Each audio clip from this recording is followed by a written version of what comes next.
அனைத்து தொலைக்காட்சி நேயர்களுக்கும் திருத்தல பேராலயத்திலிருந்து வணக்கங்களையும் வாழ்த்துக்களையும் அன்போடு தெரிவித்துக் கொள்கின்றோம். தொலைக்காட்சி நேயர்களே, அன்னையினுடைய அன்பு பக்தர்களே, நேற்று அதிகாலை முதல் இந்த நேரம் வரை நாங்கள் திருத்தலத்தின் சார்பாக இந்த நடந்த ஒரு சிறிய நிகழ்வுக்காக நாங்கள் மக்களுக்கு நேரடியாக இந்த விளக்கத்தை கொடுப்பதற்காக ஆய சார்பாக இங்கே அமர்ந்திருக்கின்றோம். நாம் ஏற்கனவே கேள்விப்பட்டபடி 2ஆம் தேதி அதிகாலை 5 மணிக்கு தமிழக வெற்றி கழகத்தினுடைய தலைவர் மாண்புமிகு விஜய் அவர்கள் இங்கு வருவார் என்ற ஒரு செய்தி ஊடகங்கள் வழியாக பரவியது. நிர்வாகத்தை பொறுத்தவரை எங்களுக்கு எந்தவித தகவலும் இல்லை. எனவே வழக்கமாக நாங்கள் 5 மணிக்கு ஆலயத்தை திறந்து காலையுடன் தொடங்குகின்ற பொழுது தமிழக வெற்றி கழகத்தினுடைய தொண்டர்கள் அங்கு வந்து அவரை பார்ப்பதற்காக குழுமியிருந்தார்கள். அங்கு கொஞ்சம் பரபரப்பு ஏற்பட்டது. எனவே நாங்கள் 5 மணிக்கு சொல்ல வேண்டிய அந்த காலை ஜபத்தை முடித்த பிறகு 5:30 மணிக்கு திருப்பலிக்கு முன்பான உள்ள ஜபம் ஆரம்பிக்கிற நேரத்திலே கொஞ்சம் சலசலப்பாக இருந்தது. தமிழக வெற்றி தலைவர் என்று இந்த தொண்டர்கள் சொன்னதனால் குருக்கள் அங்கு சென்று தலைவர் அவர்கள் வரவில்லை, நாங்கள் வழிபாட்டை தொடங்க இருக்கிறோம், தயவு செய்து அனைவரும் கலைந்து செல்லுங்கள் என்று சொல்லி குருக்கள் அவர்களுக்கு அறிவித்தார்கள். பிறகு காலை வழிபாடானது ஆரம்பிக்கப்பட்டது. இதை எதற்காக நான் சொல்கிறேன் என்றால், அந்த தொண்டர்கள் வந்ததனால் ஆலயத்தினுடைய வழிபாடுகள் 15 நிமிடம் முதல் 30 நிமிடம் வரை தாமதமானது என்ற ஒரு தவறான செய்திகள் ஊடகங்களிலே பரவி இருக்கின்றன. அது கிடையாது. வழக்கமாக 5 மணிக்கு நாங்கள் ஆலயத்தை திறந்து மூவேளை ஜபம் சொல்லுவோம். 5:40 மணிக்கு காலை வழிபாடு தொடங்கும். 6 மணிக்கு திருப்பலியானது ஆரம்பமாகும். எனவே அந்த காலை வழிபாட்டுக்கு பிறகு திருப்பலி ஆரம்பமானது எந்தவித ஒரு பிரச்சனைகள் இல்லாமல் சென்றது. அதற்கு பிறகு நிர்வாகத்துறை தகவலின்படி மீண்டும் தலைவர் வருவதாக எங்களுக்கு சொன்னார்கள்.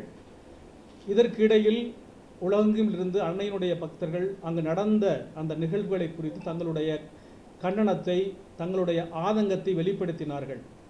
அது எங்களுக்கு சற்று நெருக்கடியாக இருந்ததனால் நாங்கள் மாவட்ட நிர்வாகத்திடமும் காவல்துறையிடமும் இந்த நடந்த நிகழ்வுகளை எடுத்து சென்று மேற்படி இங்கு எந்தவித ஒரு நிகழ்வுகள் நடக்காமல் இருப்பதற்காகவும் திருத்தலத்தினுடைய மேன்மைக்காகவும் திருத்தலம் சார்பாக சில நடவடிக்கை எடுக்கப்பட்டன. அவற்றில் நாங்கள் காவல்துறைக்கும் மாவட்ட நிர்வாகம் சொன்ன காரியம் என்னவென்றால், முதலாவது காரியம் இது, மே மாதம் விடுமுறை, அதிக திருப்பயணம் வந்திருக்கின்றார்கள். 2வது காரியம், முதல் சனிக்கிழமை வழக்கமாக வருகின்ற அந்த கூட்டத்தை விட அதிகமான கூட்டம்.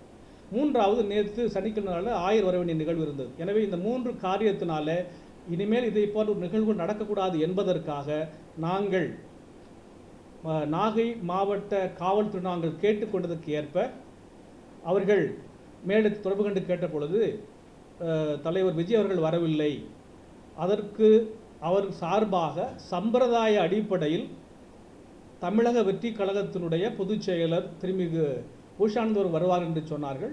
மற்ற எல்லா தலைவர்களைப் போல அவர்களை நாங்கள் வரவேற்கும் என்று சொன்னார்கள். சரி என்று சொன்னோம். அவர்கள் வந்தார்கள், சம்பிரதாயம் அவர்கள் வரவேற்றோம். அத்தோடு இந்த நிகழ்வானது நிறைவு பெற்று விட்டது. இப்போ திருத்தலத்தில் எந்தவித ஒரு பரபரப்பு எதுவுமே கிடையாது. ஆனால் ஒரு சில சமூக ஊடகங்கள் அல்லது தொலைக்காட்சிகள் திருப்பலியானது இதனால் தடைப்பட்டது என்பதற்காகவும் இங்கு ஒரு சில நிகழ்வுகள் தவறாக நடந்ததாகவும் நிர்வாகத்தை குறித்து செய்தி சொல்வது எங்களுக்கு நெருக்கடியை கொடுத்திருக்கிறதுனாலே அவர்கள் கேட்டுக்கொண்டதன் பேரில் நாங்கள் இந்த தண்டனை விளக்கத்தை அளிக்கின்றோம். எனவே நேற்றும் இன்றும் வழக்கமாக நடைபெற வேண்டிய அனைத்து வழிபாடு நடைபெற்றன. இது மே மாதமாக இருக்கின்ற காரணத்தினாலே, கூட்டம் அதிகமாக இருக்கின்ற காரணத்தினால் நாங்கள் காவல்துறைக்கு பாதுகாப்பு வேண்டி கேட்டதன் பேரில் அதற்கான ஏற்பாடு செய்திருக்கிறோம். இங்கு நடந்த நிகழ்வுகளை பற்றி திருத்தலத்தின் சார்பாக காவல்துறைக்கும் ஒரு கோரிக்கை நாங்கள் வைத்திருக்கின்றோம். அதையும் அவர்கள் பரிசீலிப்பதாக சொல்லியிருக்கின்றார்கள். இதுதான் திருத்தலத்தின் சார்பாக நாங்கள் அனைத்து தொலைக்காட்சி நேயர்களுக்கும் ஆரோக்கிய அன்னையினுடைய பக்தர்களுக்கும் தருகின்ற தண்டனை விளக்கம்.